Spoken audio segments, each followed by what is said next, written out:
Bonjour tout le monde et bienvenue dans votre nouvel épisode de Propulser vos affaires.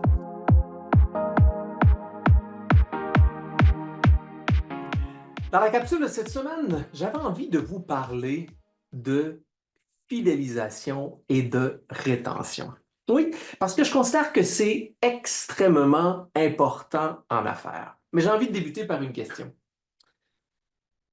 Qui parmi vous est déjà entré dans un quelconque commerce et a eu un mauvais service? Je sais probablement que vous avez tous dit, ben oui, ça m'est arrivé effectivement. Mais je vais aller un peu plus loin. Est-ce que ça vous est déjà arrivé d'entrer dans un commerce dans lequel vous êtes habitué de consommer et que tout à coup, le niveau de service a chuté dramatiquement? Hmm. Peut-être que c'est pas arrivé à tout le monde, mais moi, je vous confirme que ça m'est déjà arrivé et je vous raconte un peu cette histoire-là. Euh, Je faisais affaire avec un cuisiniste depuis quelques années. Évidemment, ben, on ne refait pas nos cuisines à chaque année, mais quand même, j'avais déjà fait affaire avec ce cuisiniste-là. Et je décide de faire quelques rénovations dans ma cuisine de l'époque. Mais je voulais pas tout changer. Je voulais pas vraiment tout enlever et tout refaire au complet. Je voulais juste ajouter une section, faire quelques modifications, mais que malgré tout, le tout s'harmonise très, très bien. Ben, vous me voyez venir. Évidemment, les armoires que j'avais à ce moment-là, ben, la capacité ou la possibilité, pardon, d'avoir exactement la même chose était limitée. Et en même temps, si j'essayais d'avoir la même chose au niveau de mes panneaux d'armoire, ben, probablement que ça allait paraître et je ne voulais pas cette proximité-là où on aurait rapidement pris conscience que hey, on a voulu faire pareil, mais c'est pas pareil du tout, du tout, du tout. Alors, j'avais décidé de vouloir trancher et de voir à ce qu'on fasse quelque chose d'harmonieux, mais complètement différent. Je m'en vais chez le cuisiniste en question. J'avais pris un rendez-vous. Mon rendez-vous était à 13 heures. J'arrive un peu à l'avance. J'attends, j'attends, j'attends. Ben là, il est rendu 13h15. Toujours pas de nouvelles. Je vais voir au comptoir. La personne me dit oui, oui, oui, on l'a avisé. Je dis parfait. 13h20. Le cuisiniste arrive. Il me voit. Au lieu de se diriger vers moi, il me fait un signe de la main en voulant me dire ben, viens-t'en, viens-t'en. Je dis, d'accord. Alors, j'arrive. Il est déjà assis à son bureau derrière son écran et il pitonne à son clavier. Alors, je rentre, je m'assois, je le regarde. Il ne me parle pas. Il ne me dit rien. Et tout à coup, il se retourne vers moi et dit oui, bon,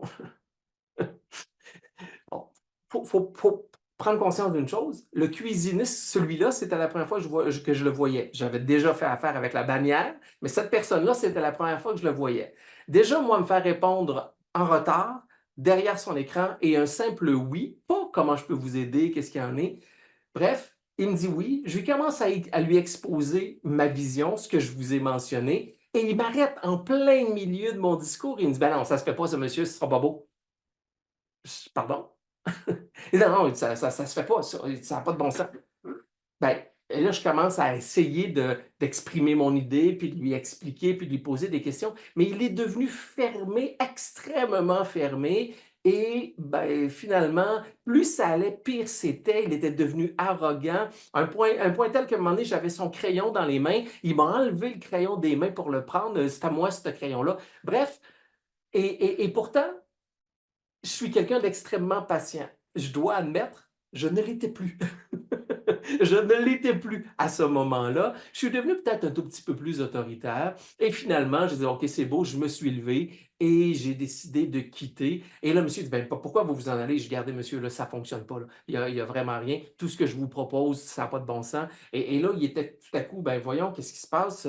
Je ne pense pas qu'on peut se rasseoir. Je dis, non, il est trop tard. J'ai dit, malheureusement, c'est terminé. Et je suis allé voir la gérante pour lui parler, elle n'était pas là. J'ai laissé mon nom pour qu'on me rappelle, pour effectivement faire état que ben, je n'étais pas satisfait et que ben, je voulais avoir un peu d'explication par rapport à tout ça, mais je voulais surtout me faire entendre parce que j'étais insatisfait. Et pour ceux qui me connaissent, savent que ça me prend beaucoup pour aller jusque-là. C'est très, très rare que je vais véritablement émettre un commentaire d'insatisfaction. Pas que je suis timide ou je suis gêné, mais par moment, ben, j'aime mieux contenir mes paroles. Bref, je n'ai jamais eu de retour d'appel de la gérante en question et résultat de tout ça, ben, je suis jamais retourné chez le cuisiniste en question. Ça a été terminé pour moi. Pourquoi je vous raconte ça? Parce que c'est hyper important de prendre conscience que la fidélité et la rétention de nos clients passent énormément par le service à la clientèle, je dirais même par l'expérience client. Et que si vous voulez faire croître votre entreprise, très souvent, on essaye de croître en allant chercher des nouveaux clients sans réfléchir que peut-être qu'il y a des clients avec lesquels on fait déjà affaire qui peuvent consommer davantage ou qui peuvent nous référer d'autres personnes. Parce que dans une organisation, peu importe quelle organisation vous avez, il existe trois simples possibilités de croître, trois axes de croissance dans l'organisation. Oui, plus de clients. Deux, plus de produits par client. Et trois, une fréquence plus élevée de consommation. Encore une fois, ça dépend. Je vous le répète, au niveau cuisiniste, je ne changerai pas de cuisine à toutes les semaines. Par contre, si, exemple, je suis un centre d'entraînement, bien évidemment, je risque d'y retourner de façon beaucoup plus fréquente. Cela étant dit, bien, quand on réalise cette réalité-là, bien, on prend conscience de l'importance de la satisfaction client. Et la satisfaction client, comment on la mesure? Souvent, quand je pose cette question-là dans mes formations, dans mes conférences, comment on mesure la satisfaction d'un client? Souvent, on va me dire, un bon service, les gens nous le disent, les gens reviennent, ils en parlent à leurs amis, et c'est tout à fait vrai. Mais la véritable équation de la satisfaction client, elle est très, très simple. C'est le service offert versus les attentes du client. Si les attentes du client sont plus élevées que le service que vous allez offrir, malheureusement, vous allez gérer l'insatisfaction. Mais si les attentes du client sont en deçà du service que vous offrez, là, c'est là qu'on va appeler le wow client. Et c'est là que le client peut devenir un client satisfait. Et plus votre client est satisfait, plus le client se fidélise. Et les études démontrent que si un client détient 3 produits ou services avec vous, bien, son taux de rétention est de plus de 90 %. Donc, vous comprenez à quel point la fidélisation et la rétention sont hyper importantes. D'ailleurs, la capacité de conclure une vente à un client fidèle est de 70 %, tandis que la capacité de conclure une vente à un nouveau client est de 10 à 15 %. Et les études démontrent également qu'un client fidèle consomme davantage auprès d'un commerçant ou d'un fournisseur quelconque. Bref, c'est là où vous avez la possibilité avec vos clients de développer davantage votre business. Dans son livre L'effet loyauté, Frédéric Ranchel a mis au jour les résultats d'une étude incroyable. Il a dit que si vous haussez d'un maigre 5 votre taux de fidélité de vos clients, vous allez hausser vos résultats de 25 à 85 tout dépendant dans quel domaine d'interaction, de quel domaine d'activité dans lequel vous œuvrez. Donc, c'est là où il devient nécessaire de prendre conscience dans votre business, dans votre pratique, peu importe, dans votre activité, que la rétention et la fidélisation client jouent un rôle extrêmement important dans vos résultats, dans votre chiffre d'affaires. Vous avez probablement déjà entendu parler de la méthode AIDA. La méthode AIDA, c'est un processus marketing. Le A signifie capter l'attention, le I signifie susciter l'intérêt, le D, créer le désir, et le dernier A, passer à l'action, c'est-à-dire la vente. Alors, je dis souvent la même chose, la vente et le marketing sont les deux côtés d'une même médaille. Donc, il faut attirer le client, capter son attention. Ensuite, il faut être capable de susciter son intérêt. Il faut être capable de créer le désir et ensuite, on aura possiblement un achat. C'est le même principe pour la séduction. C'est exactement la même chose. Quand vous rencontrez quelqu'un pour la première fois, ben, vous devez capter son regard avant même qu'il arrive, ou capter son attention, ou peu importe de quelle façon que vous le faites. Mais ensuite, vous allez susciter son intérêt pour créer le désir. Et ensuite, il y aura peut-être effectivement un mariage ou tout simplement un désir de vouloir faire un bout de chemin ensemble. Mais si vous rencontrez la personne pour la première fois et qu'au bout de 5 minutes, Vous mettez un genou à terre, vous ouvrez une boîte avec une bague à l'intérieur. Force est d'admettre que la personne qui est en avant de vous risque de partir à la course. Bien, souvent, on peut voir ça en vente. C'est la première fois qu'on voit la personne, on veut déjà lui vendre. Mais on n'a pas encore suscité son intérêt et on n'a pas encore créé le désir. Donc, la personne n'est pas prête à acheter. Et là, à ce moment-là, on bouscule la personne et on perd des opportunités importantes.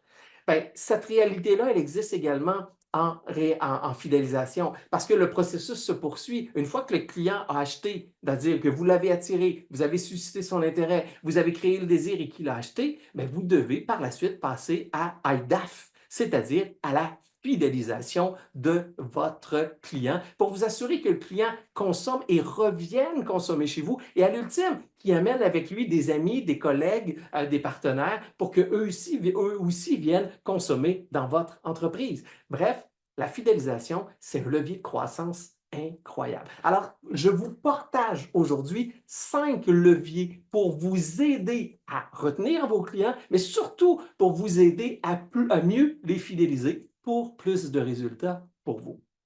Alors, le premier levier qui est, à la base, paraît très, très simple, mais qui est important à comprendre, c'est-à-dire la qualité avant la rapidité. Je ne vous dis pas que la rapidité n'est pas un critère de rétention ou de fidélisation de clients. Toutefois, la rapidité, elle est subjective. Pourquoi? Parce qu'en fonction des attentes du client, vous pouvez les jauger. Vous pouvez vraiment les jauger et prendre conscience que, en fonction de ce que vous allez lui offrir, bien, vous avez un espace de marge de manœuvre pour être capable de faire en sorte que votre client voit que ce que vous lui offrez, c'est rapide. Je vous donne un exemple. Le client vous appelle, il discute avec vous au téléphone, il y a une préoccupation et vous lui dites, ben, il n'y a pas de problème, je vous rappelle dans les meilleurs délais. Et vous le rappelez dans l'après-midi. Qu'est-ce que vous avez fait? Votre travail. Tandis que si vous lui dites, je vous rappelle d'ici demain midi, et que vous le rappelez dans l'après-midi, qu'est-ce que votre client va dire? Hey, wow, t'as donc bien été vite. Hein? Pas vrai? Alors, la rapidité, elle est subjective. À bannir à partir d'aujourd'hui dans votre vocabulaire, bannir de votre vocabulaire les phrases suivantes, dans les meilleurs délais ou le plus vite possible. Parce que meilleur délai le plus vite possible, dans la tête de quelqu'un, c'est complètement subjectif et ça a peu d'importance. Alors, vous avez la possibilité, avec la rapidité, de jauger le tout. D'où l'importance de mettre le tout sur la qualité, c'est-à-dire de réduire le risque d'erreur, d'offrir le plus value possible, la meilleure valeur ajoutée pour vos clients, pour faire en sorte que les clients aient l'impression que vous êtes là pour lui. La rapidité, je vous le répète, vous pouvez la jauger, mais donner de la qualité, donner du service, donner un sourire, faites en sorte que votre client voit le petit plus que vous pouvez offrir à lui et d'être disponible pour lui. C'est hyper important. Alors, la qualité de votre service, de vos produits, de vos services, de vos interactions avant la rapidité. Et vous allez voir, vous allez découvrir là vraiment un levier intéressant de fidélisation. Le deuxième, la personnalisation. Ouais, la personnalisation, c'est probablement dans l'ère où nous sommes aujourd'hui, le levier le plus important de la fidélisation. D'ailleurs, une dernière étude de Accenture disait que 66% des consommateurs sont enclins à acheter davantage si l'approche est personnalisée. Alors aujourd'hui, on a des mécanismes pour personnaliser, que ce soit au niveau informatique, mais aussi on a la possibilité d'être capable de personnaliser si on apprend à vouloir connaître notre client. Vous m'avez déjà entendu dire probablement ceci, on ne vend pas avec des réponses, on vend avec des questions. Ou encore, ouvrez votre store. Si vous ne l'avez pas fait, défilez un tout petit peu plus loin, vous n'avez pas entendu, pardon, mais défilez un tout petit peu plus loin dans le fil de mes podcasts ou de mes différentes émissions. Vous allez assurément trouver du matériel qui parle de l'écoute, qui parle des questions, qui parle du store. C'est quelque chose qui me tient énormément à cœur. Pourquoi? Parce qu'il est important de s'intéresser aux clients. C'est important de poser des questions. Il est important d'avoir une bonne capacité d'écoute pour recueillir de l'information, pour être capable de mieux personnaliser. Vous savez, je dis souvent en blague, et vous le savez probablement tous, mais juste le fait de connaître le nom des enfants de votre client et que le prochain coup qu'il vient vous voir, vous prenez juste des nouvelles de Jacob et d'Anne-Marie, ben déjà là, il y a un lien qui peut être très, très fort et qui peut développer la confiance et faire en sorte que le client va revenir vous voir et ne magasinera pas et sera peut-être prêt à payer davantage pour un service de garantie, pour une garantie de service améliorée. Alors, la personnalisation, elle est importante. C'est la différence pour moi, la personnalisation entre connu et reconnu. Quand vous connaissez quelqu'un, vous avez appris à le connaître. Le reconnaître, par exemple, ça, c'est personnaliser votre approche, c'est personnaliser vos relations, c'est personnaliser votre service, c'est personnaliser les produits que vous pouvez lui offrir, c'est personnaliser vos communications, c'est d'adapter votre message à chacune des personnes. Parce que le consommateur d'aujourd'hui ne veut pas se sentir comme un numéro. Le troisième levier, la gratification. Et quand je parle de gratification, c'est pas juste une gratification monétaire, c'est pas juste ça. Oui, ça peut faire partie de la gratification, mais la gratification peut être tout simplement la capacité que votre client se sente important à vos yeux. C'est ça de la gratification. On peut parler entre autres d'avoir un sentiment d'importance, d'avoir un sentiment de bonheur, de se sentir considéré, d'avoir peut-être certains privilèges. La simple parole de dire, ben, regarde, envoie-moi un courriel, je vais te mettre en priorité. C'est une gratification. C'est de faire en sorte que le client se sente important à nos yeux. Oui, c'est certain, je vous le répète, monétaire ou les cadeaux ou les bonus ou le petit plus va venir faire en sorte que le client se sente important à vos yeux, mais ce n'est pas tout le temps nécessaire de sortir de l'argent de sa poche pour que le client se sente important. Je vous le répète, juste la façon dont vous allez vous comporter, les privilèges, la considération que vous allez lui donner peut faire une immense différence. Simple, encore une fois, tranche de vie. Je me présente dans un commerce. Le commerce ferme à 17 heures. Il est 17 heures moins une. J'ai juste envie d'aller faire une petite course rapide. J'ai oublié quelque chose. Je suis pressé. Le client barre la porte et je lui regarde. Juste une chose, je veux telle chose. Il me regarde, dit non. Il dit malheureusement, je suis fermé. Est-ce que je suis retourné? Ben non, je ne suis pas retourné. Parce que le client aurait pu prendre 2 minutes de plus de son temps pour être en mesure de m'aider, que je me sente important. Je suis d'accord, je suis arrivé à la dernière minute. Je suis totalement d'accord. Et le client ne peut pas toujours s'étirer, pas le client, mais le commerçant ne peut pas toujours s'étirer. Mais lorsqu'on est à 1 minute de la fin et que le client barre la porte et il me fait signe non, malheureusement, je ne peux pas, sachant très bien que j'étais un client qui allait et qui retournait à ce commerce-là, ben, malheureusement pour moi, ben, ça a été un lien qui a été coupé. Alors, la gratification, la reconnaissance du client, elle est importante. Le quatrième, vous allez dire que c'est d'une simplicité déconcertante, mais aujourd'hui, c'est nécessaire, c'est-à-dire la compréhension et l'attention qu'on donne aux clients. Je vous le répète, le consommateur d'aujourd'hui ne veut pas se sentir comme un numéro, mais a besoin davantage d'être compris. Donc, pour être compris, ben, il faut immanquablement développer une relation parce que le consommateur d'aujourd'hui, il est plus formé, il est plus informé, ce qui fait de lui un être plus exigeant et plus critique. Donc, lorsqu'on est en discussion avec lui, ben, c'est important, je vous le répète, de poser des questions pour être en mesure de mieux le connaître et de lui donner de l'attention. Je dis souvent la phrase suivante, démontrez à vos clients à quel point ils sont importants pour vous et vous deviendrez important pour eux. Donc, cette capacité de comprendre votre client, cette capacité de vous intéresser à lui, cette capacité, pardon, d'être certain que ce client-là a l'attention nécessaire, bien, déjà là, vous avez la possibilité de mieux fidéliser le client. Vous savez, ce que je mentionne dans mon livre, peut-être pour ceux qui l'ont lu, Arrêtez de vendre, laissez vos clients vous acheter. Je suis quelqu'un, moi, qui a été formé en communication. Donc, l'étymologie des mots, ça m'a toujours un peu intéressé. Et je suis allé voir l'étymologie du mot client. Et savez-vous que l'étymologie du mot client vient du latin cliens? Et qu'est-ce que veut dire cliens? Être le protégé de quelqu'un. Je ne sais pas pour vous, mais pour moi, il y a une grande différence entre client et protégé. Protégé, on lui donne de l'attention, on le comprend, on lui donne des conseils, on l'accompagne, on est beaucoup plus proche de lui. Donc, faites en sorte que vous traitez vos clients comme vos protégés et vous allez voir qu'ils vont se fidéliser. Et le dernier, non le moindre, et il est hyper important. Pourquoi? Parce qu'aujourd'hui, selon de récentes études mondiales, C'est le critère de choix numéro 1 devant le prix. Je ne vous dis pas que le prix n'est pas important. Je vous dis que ce levier-là est plus important que le prix et c'est l'expérience client. Oui, l'expérience client. C'est quoi l'expérience client? C'est un mot, un seul mot, émotion.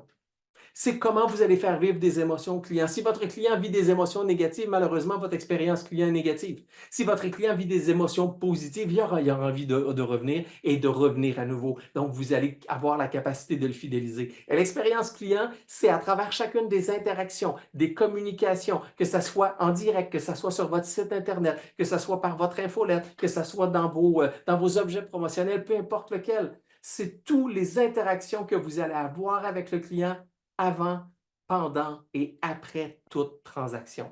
Pourquoi? Pour faire en sorte que tout ça se rende un moment unique et mémorable. C'est ça de l'expérience client.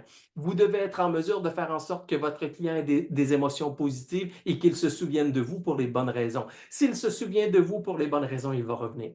Et si encore une fois, la deuxième fois, il se souvient de vous pour les bonnes raisons, il va revenir. Et là, vous allez gagner en fin de compte, en relation et faire en sorte que vous allez bonifier cette relation-là pour fidéliser votre client.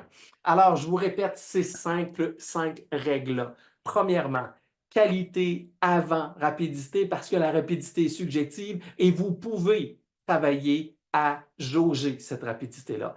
Deuxièmement, la personnalisation, la différence entre connu et être reconnu. La troisième, la gratification. Sachez faire le petit plus que le client va se sentir important à vos yeux. Quatrièmement, la compréhension et l'attention. Encore une fois, démontrez à vos clients à quel point ils sont importants pour eux et ils sont importants pour vous, vous deviendrez important pour eux. Traitez-les comme des protégés. Et cinquièmement, l'expérience client. Faites vivre des émotions positives à vos clients à travers toutes les possibilités de communication et d'interaction qu'il peut avoir avec vous avant, pendant et après chacune des transactions. Pourquoi je vous parle de ça? Parce que les études démontrent normalement qu'on a en moyenne 20% de clients fidèles. Et pour ceux qui connaissent la loi de Pareto, savent à quel point c'est important. Qu'est-ce que la loi de Pareto? La loi de Pareto dit que le 20% de vos meilleurs clients génèrent 80% de votre chiffre d'affaires. Alors, vous devriez passer 80% de votre temps à vous occuper de vos clients fidèles. C'est ce que vous devriez faire pour faire en sorte que votre business prenne de l'ampleur, pour que votre business évolue, grandisse, croître. Donc, c'est vraiment le volet. 80% de votre chiffre d'affaires est tributaire aux 20% de vos meilleurs clients, c'est-à-dire probablement vos clients fidèles. Ça ne veut pas dire de négliger les autres, comprenez-moi bien, ce n'est pas ce que je vous dis. Au contraire, continuez de bien les servir, de bien leur donner l'attention nécessaire pour les fidéliser, pour faire en sorte que ce bassin-là se multiplie et que ces gens-là amènent des amis avec eux parce que le bénéfice en affaires, c'est des clients qui viennent et qui reviennent et qui amènent des amis avec eux. Alors, la fidélisation devient pour vous un levier de succès incroyable. Alors, j'espère que ça vous a plu. Si ça vous a plu, je vous invite à mettre un commentaire, à poser des questions, à partager. Peu importe la plateforme où vous êtes, je suis toujours intéressé à vous entendre. Je suis toujours intéressé à recevoir vos questions. Donc, ça sera pour moi un grand bonheur de partager avec vous et de vous donner, je l'espère, la meilleure expérience pour la possibilité de bien vous fidéliser. Alors, voilà mes chers amis ambitieux et ambitieuses, c'était Vincent, votre optimisateur de performance qui vous dit ciao tout le monde et à très bientôt.